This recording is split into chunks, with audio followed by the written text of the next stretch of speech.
Hey, thank you for finding this. I'm Charlie, and today I'd like to share some thoughts on how we can get better at making decisions. I guess I'll be making this a part of a series as there's just too many ideas when it comes to decisions. So, this will be my first take on it. Right off the bat, we make countless decisions every time. I read one of the great books on decisions, which is entitled Thinking in Bets by Annie Duke. And perhaps the lessons I acquired from reading it are the biggest foundations of this recording. My most striking takeaway from it is that the quality of the results of our decisions should not be judged entirely on the decisions themselves. What's more important is the quality of the decision making process that went into it. In other words, a decision which resulted from a good decision making process does not necessarily lead to a desired outcome, and vice versa. It's important to recognize that between the decision-making process and the outcome are various uncontrollable factors. For example, even if a driver follows all the safety checks and driving rules, an accident may still happen. On the other hand, a driver might have run a red light and still get spared from an accident. That drives home the point of the book, that the quality of the decision-making process may influence, but does not independently cause the outcome. The book also encourages us to examine our decision-making processes as a portfolio. This means that we must evaluate the sets of the decisions that we make collectively and not individually. Our competence in decision-making should not be judged by a single decision, and the hope is to get better each time we make them. We make decisions all the time, and with the aid of some guide questions I drafted, we could improve the quality of our decision-making process. And just to reiterate, the guide questions improve the quality of the decision-making process, and not the quality of the outcome.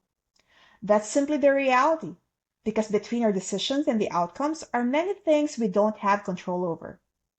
The true value of our decision-making competence is when we can confidently say to ourselves that despite unfavorable outcomes, the decision we made was based on all possible things that had to be considered. We cannot predict the outcome of our decisions, but by increasing the quality of our decision-making process, we increase the probability of reaching a favorable outcome. So, let's get right into the guide questions.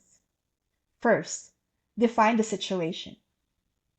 What is the purpose of the decision I'm making? What am I deciding about? What is the problem I'm trying to solve? Is there a problem? Or am I attempting to improve a situation that is not currently broken? What is the task I'm trying to accomplish? Second, context. What is the urgency? Do I need to decide now? Can this wait? Can I delegate this decision-making task? Next, value alignment. In light of the future I hope to have, what choices should I be making? What will my future self advise or tell me? What are my options? Note here that not making a decision is also one of the options. Can this problem be solved in any other way? Is there an already existing way by which the problem can be solved? What are the alternatives? Are there further options under these alternatives? What do I need to know about each of the alternatives and further options? What are the factors to consider for each? How do these alternatives and further options compare and contrast? What are the historical and predicted data for each alternative and options? If I don't have the information I need to decide, what is the cost of acquiring this information? Cost may include time, effort, money, technology, human resources, relationships, influence, and many more. What are the avenues by which I can acquire this information? Who are the experts I can consult?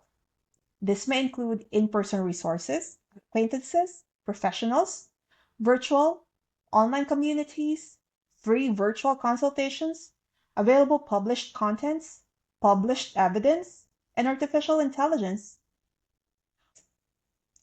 What are the experiences of those who had selected the alternatives? Consider their short and long-term experiences and feedback, recognizing individualized context. What is the cost of selecting the alternatives? Cost may include time, effort, money, technology, human resources, relationships, influence, and many more. What circumstance am I in? Will the circumstance possibly change, favoring or not favoring the decision I'm weighing in? Is the alternative dependent on another alternative, or vice versa? Can multiple alternatives be selected in any order? Are the alternatives reversible? Are the alternatives sustainable? What are the opportunity costs for each alternative? What am I trading off? Can multiple desirable outcomes be possible? Is the order of achieving favorable outcomes important? Imagine the consequences of having to decide on each option. For each alternative and further option, what are the desirable outcomes? How likely could it happen? How likely could it not happen? Are these outcomes reversible? Then ask the opposite. For each alternative and further option, what are the unfavorable outcomes? How likely could it happen? How likely could it not happen? Are these outcomes reversible? How can I be in a better position to have the best possible chance toward the desirable outcome? What is on the line? What is at stake? Which outcome am I able and willing to endure? What am I willing or able to lose? What undesirable outcomes can I be at peace with? Is the outcome worth the risk?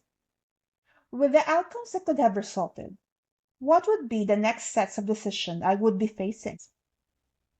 When choosing between close or similar options, there's not much of a difference, and one can select either and move on.